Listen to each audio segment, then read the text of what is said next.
नमस्कार जी। मैं अपने चैनल पे आपका स्वागत करता हूँ। ये सिविल सर्विसेज के ऊपर मेरा दूसरा वीडियो है। पहले वीडियो में मैंने बताया था how to crack civil services examination, जिसमें मैंने आपको start to last first stage से लेके थर्ड स्टेज तक क्या क्या करना होता है, कैसे करना होता है, उसके बारे में आपको समझाया था। आज की इस वीडियो में मैं बात कर रहा हूँ इंग्लिश का जो कंपलसरी पेपर है उसके बारे में, which is qualifying in nature. उसके बारे में थोड़ा सा समझाने से पहले मैं एक बार ब्रीफ दे दूं आपको सिविल सर्विसेज एग्ज़ाम के बारे में। ये तो सबको पता है कि सीसेट एग्ज़ाम पहले होता है, सिविल सर्विसेज एप्टीट्यूड, उसके अंदर जनरल एप्टीट्यूड चेक किया जाता है और एक जीएस का पेपर होता है। अब अगर मैं बात करूं मेंस की, तो मेंस एग्ज़ाम के अंदर सबसे पहले आपको, हाँ जी, तो जैसे कि मैंने आपको बताया था पिछले वीडियो में कि जीएस और सी सेट ये दो एग्ज़ाम होते हैं फर्स्ट स्टेज के अंदर। इसमें जो जीएस है उसके मार्क्स जो हैं वो ये डिसाइड करते हैं कि आपको मेंस में भेजा जाएगा कि नहीं भेजा जाएगा। पर जो उसके साथ में आपका सी सेट वाला पेपर है वो सिर्फ क्वालिफाइंग इन नेचर होता है, बस। इसके अलावा उसकी और कोई वैल्यू नहीं है, हालांकि वो भी बहुत अपने आप में इम्पोर्टेंट चीज़ है। अब हम बात करते हैं मेंस के बारे में। तो मैंने पिछले वीडियो में बताया था कि टोटल 9 पेपर्स होंगे आपके मेंस में।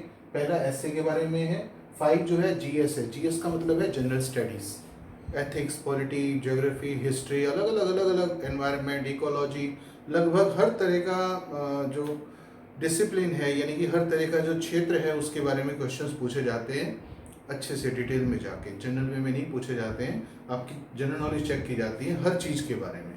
तो इन पेपरों के बाद में 6 और 7 जो पेपर है ये आपका ऑप्शनल होता है। इसका मतलब ये हुआ कि मान लीजिए कि कॉमर्स बैकग्राउंड की अच्छी नॉलेज है किसी को इलेक्ट्रिकल इंजीनियरिंग की अच्छी नॉलेज है, किसी ने एमबीबीएस की हुई है, या कोई इंग्लिश ऑनर्स है, तो उससे कहा जाता है कि आप अपने पढ़े हुए 2 ऐसे सब्जेक्ट चुन लो जिसके बारे में आपको थॉरो नॉलेज हो। तो यहाँ पर मैं एक बार और जोड़ना चाहूँगा, ऑप्शनल में हमें सिर्फ वो सब्जेक्ट लेने चाहिए जिसके बारे में बहुत बहुत बढ़िया नॉलेज है। जैसे कि मैं बात करता हूँ इंग्लिश ऑनर्स। ग्रेजुएशन में अगर आपने इंग्लिश ऑनर्स की हुई है तो आप इसको चुन सकते हैं, क्योंकि इसमें डेप्थ में जाके अच्छे से क्वेश्चंस पूछे जाते हैं, आपकी थोरो नॉलेज चेक की जाती है। और मज़ेदार बात तो यह है कि आपको ही ऑप्शन चुनने के लिए कहा जाता है कि आप बताइए किस में आप बढ़िया हैं। अगर कोई कॉमर्स बैकग्राउंड का है तो जैसे मान लीजिए वो अकाउंटेंसी और बिजनेस स्टडीज़ लेना चाहे, ठीक है, या कोई फिजिक्स केमिस्ट्री लेना चाहे, ठीक है, तो खुद डिसाइड करते हैं आप कि आपको किस में थोरो नॉलेज है। आप कह रहे हैं, फिर वो लोग चेक करते हैं, और वो जो लोग होते हैं चेक करने वाले वो सीनियर प्रोफेसर्स होते हैं, उनको बहुत अच्छी नॉलेज होती है, एक्सपीरियंस होता है, वो कंटेंट देख के समझ जाते हैं कि इसका लेवल कैसा है। तो ऑप्शनल सब्जेक्ट्स हमें वो चुनने चाहिए जिसके बारे में बहुत बहुत बहुत बढ़िया जानकारी हमें है। फिर मैं बात करता हूँ लास्ट में पेपर 8 और 9, ये इसमें से इंग्लिश का कंपलसरी पेपर है। यहाँ मैं कंपलसरी इसलिए बोल रहा हूँ इंग्लिश का, क्योंकि हमारे हिंदुस्तान में जो बच्चे पेपर देते हैं, लड़के लड़कियाँ, 8-10 लाख लोग हर साल पेपर देते हैं सिविल सर्विसेज का, सब लोग इंग्लिश मीडियम का नहीं चुनते हैं। बहुत सारे लोग हैं जो हिंदी मीडियम में पेपर देते हैं, ठीक है, उनको कोई एतराज़ भी नहीं है। पर एक छोटी सी समस्या है, क्या आप मैट्रिक लेवल की इंग्लिश कम से कम जानते हैं? कल को मान लीजिए आप अपनी नॉलेज की वजह से ये सारे में मेरिट में नाम ले आते, फर्स्ट स्टेज पास कर ली, मेंस पास कर ली, आपने मेरिट में नाम आ गया, आप इंटरव्यू के लिए चले गए, आप बहुत अच्छे वक्ता हैं, आपका वहाँ भी सिलेक्शन हो जाता है। पर समस्या ये है कि जब आप कुर्सी संभालेंगे, एसडीएम बन जाएंगे, फिर कल को डीएम बनेंगे, आपके पास जिम्मेदारियाँ आएंगी। क्या आप जनरल इंग्लिश के बारे में जानते हैं कि लेटर जो आया हुआ इंग्लिश में उसमें लिखा क्या हुआ है, उसका रिप्लाई बनाना जानते हैं? तो कम से कम बेसिक नॉलेज तो आपको इंग्लिश की होनी चाहिए। उस वजह से मैट्रिक लेवल का इंग्लिश का कंपलसरी पेपर होता है। तो यहाँ पर 2 पेपर जो है, एक इंग्लिश का होगा कंपलसरी पेपर जो क्वालिफाइंग इन नेचर होगा, यानी कि इसकी परसेंटेज, इसके नंबर जुड़ते नहीं है, पर आपको मिनिमम नंबर लेके आने होते हैं, दैट इज 25%। 300 नंबर का पेपर होता है ये वाला। तो उसमें से अगर आप 75 भी ले आते हैं, यानी कि 25% भी ले आते हैं, तो इसका मतलब आपका काम हो गया। इससे ज़्यादा आता है तब भी कोई फर्क नहीं पड़ने वाला, बस इतने लाना ज़रूरी है। और दूसरा है एनी इंडियन लैंग्वेज, ये भी 300 मार्क्स का होता है। ये आपकी मर्जी का है, आप कौन सी चुनते हैं। जैसे नॉर्थ इंडिया में ज़्यादातर लोग हिंदी चुनते हैं, तो 300 नंबर का इंग्लिश का हो गया उनके लिए और 300 हिंदी का हो गया। अब मान लीजिए कोई साउथ का रहने वाला है, केरला का है, तो 300 नंबर का इंग्लिश का देगा वो, और 300 नंबर का मलयालम का दे सकता है, हिंदी भी दे सकता है, पर वो आमतौर पे पंजाब वाले पंजाबी चुनेंगे ही, और कर्नाटक के कन्नड़ चुनेंगे। वो डिपेंड करता है आपकी रीजनल लैंग्वेज कौन सी है या पकड़ किस पे है आपकी लैंग्वेज की, या आपकी मर्जी, आप कोई सा भी सब्जेक्ट ले सकते हैं। तो आज मेरा पूरा जो ये वीडियो है ये इसके बारे में है कि जो इंग्लिश का कंपलसरी पेपर है इसमें आता क्या है। अगर आज आप में से कोई 10वीं 12वीं या ग्रेजुएशन में है अभी, तो आप किस तरह से तैयारी करें जिससे कि आने वाले टाइम में आप इसको बहुत आसानी से क्रैक कर पाएँ। अगर आप मेरी वीडियो को ध्यान से देखेंगे तो इसके लिए बहुत ज़्यादा परेशान होने की ज़रूरत नहीं है, आपका काम आसान हो जाएगा। मैं आपको बता दूंगा क्या क्या चीज़ें पूछी जाती हैं। तो इंग्लिश कंपलसरी, ये 3 इयर्स का टेस्ट है, 300 मार्क्स का है। सबसे पहला क्वेश्चन जो आता है वो आता है एस्से के ऊपर। तो question number 1 is for on the write an essay on any topic. 4 topic आपको दिए होंगे, एक के ऊपर लिखना होगा 600 वर्ड्स के अंदर। और टॉपिक्स कोई ज़्यादा मुश्किल नहीं आते हैं, बड़े हाईफाई नहीं आते हैं, बड़े सिंपल से टॉपिक हैं। अगर आपने 9th 10th में थोड़ी अच्छे से मेहनत की है तो आप आराम से इस काम को कर सकते हैं। जैसे ये 2-3 साल पहले का पेपर है, मैं उसके बारे में आपको समझा रहा हूँ, वहाँ से मैंने ये लिया है। जैसे लिटरेचर मिरर सोसाइटी, हम बहुत पहले पढ़ा करते थे, books are the mirror of society, newspapers are the mirror of society, यानी कि साहित्य समाज का दर्पण है, जो समाज में घटित होता है। अब यहाँ पर है जो साहित्य में घटता है, जो समाज में घटता है वो साहित्य में दिखाई देता है।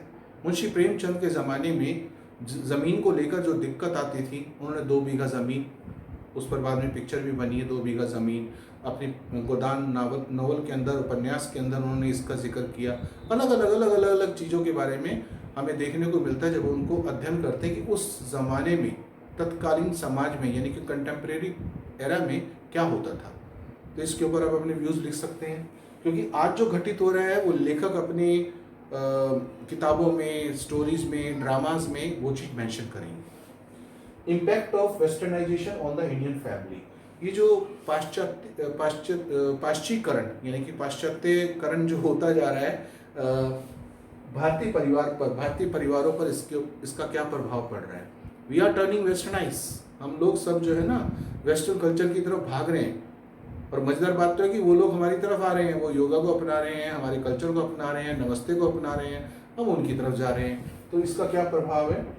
विमेन इन इंडियन पॉलिटिक्स, आज जो लेडीज़ हैं, विमेन हैं, वो किसी 1 या 2 फील्ड में कन्फाइंड नहीं है, सिर्फ किचन तक नहीं है, वो आगे बढ़कर हर चीज़ में पार्टिसिपेट कर रही हैं, चाहे वो पुलिस हो, डिफेंस हो, रॉ हो, CBI हो, इंटेलिजेंस हो, जेट एयरक्राफ्ट हो, कहीं पे भी हो। तो पॉलिटिक्स में उनका क्या रोल है, कैसे वो कर पा रही हैं, इसके ऊपर आपको लिखना है 600 वर्ड्स में। ऐसी कुछ और टॉपिक्स भी होंगे। क्वेश्चन नंबर 2 जो है वो कॉम्प्रिहेंशन पैसेज, हर क्लास के अंदर 6ठी 7वीं 8वीं 9वीं 10वीं 12वीं हर क्लास के अंदर कॉम्प्रिहेंशन पैसेज आता है कि उस आप पैसेज को पढ़िए, जो नीचे क्वेश्चन दिए उनके आंसर ढूंढ के लिखिए। बहुत आसान काम है। तो ये आपका 75 मार्क्स का, यानी कि आपको 15-15 नंबर वाले 15-15 नंबर मिलेंगे, 5 क्वेश्चंस करने होंगे। कोई मुश्किल काम नहीं है, प्रैक्टिस से हो सकता है। क्वेश्चन नंबर 3 जो है वो प्रेसिस राइटिंग है। अब प्रेसिस का मतलब, जैसे आपको याद होगा जो बच्चे 11वीं 12वीं के हैं, नोट मेकिंग, अब खैर आज की डेट में ये 12th में नहीं है, 11th में है, पर वैसे हर क्लास में आया करती थी। हम देखा करते थे कि समरी बना के लिखो, एक पैराग्राफ दिया होगा उसकी समरी बनाओ, दैट इज प्रेसिस ओनली, यानी कि 1/3 लेंथ में उसको समराइज कर देना, दैट इज प्रेसिस। और ये कोई मुश्किल काम नहीं है। जब आप किसी चीज़ को पढ़ते हैं, मैं कई बार पढ़ाते समय एग्जाम्पल लेता हूँ कि रामायण जो कि एक महाग्रंथ है, उसको उसके अंदर सैकड़ों पेजेस हैं। अगर आप चाहो तो उसको 10 पेजेस में कन्फाइन कर सकते हो, इंपॉर्टेंट बातें ले लो। अगर कोई बोले नहीं 1 पेज में मुझे बताओ कि रामायण में क्या लिखा हुआ है, हो जाएगा। आप उसमें राम, लक्ष्मण, सीता, दशरथ जी, जनक, इनका नाम लेके, रावण आया, किडनैप करके ले गया, राम जी गए, छुड़ा के युद्ध करके वापस लेके आ गए, 1 पेज में आ जाएगी सारी स्टोरी। फिर लव कुश का जन्म दिखा दो लास्ट में।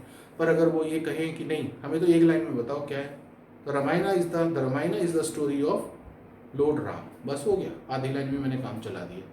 तो कहने का मतलब ये है कि हम लोग अगर थोड़ा सा समझदारी से काम करें तो इतने बड़े ग्रंथ को 1 लाइन में भी लिख सकते हैं। तो वो तो एक पैसेज है, तो उसको आपकी प्रेसिस बनानी है, यानी कि 1/3 में कट शॉर्ट करना है। तो जो जो इंपॉर्टेंट बातें अंडरलाइन करके उनको आप जोड़ दीजिए, कंबाइन कर दीजिए, ताकि उसका एक निचोड़ निकल आए। क्वेश्चन नंबर 4 को पार्ट्स में बांटा गया है। ए जो है रीराइट द फॉलोइंग सेंटेंसेस। अब जैसे लिखा हुआ है ही डाइड विद फीवर, अगर आपने इंग्लिश में थोड़ा सा मेहनत की हुई है तो आप समझ जाएंगे कि विद नहीं लगेगा, डाइड ऑफ होता है। जैसे ही डाइड ऑफ फीवर, तो विद की जगह पर ऑफ लगा के दोबारा लिख दो इसको। ऐसे करके 5 दिए होंगे तो 10 दिए होंगे, 1 इंटू 10, 10 नंबर का आपका ये वाला काम होगा। सप्लाई द मिसिंग वर्ड्स, यहाँ पर आपको कोई ना कोई शब्द मिसिंग मिलेगा। ये हम क्लासेस में देखते हैं, 6ठी 7वीं 8वीं 9वीं 10वीं हर क्लास के अंदर देते हैं। जैसे राम नॉट नो इंग्लिश, तो यहाँ पर डज मिसिंग है, राम डजंट नो इंग्लिश, तो आपको डज लिखना पर ये तब कर पाएंगे जब आपने थोड़ी सी प्रैक्टिस की होगी।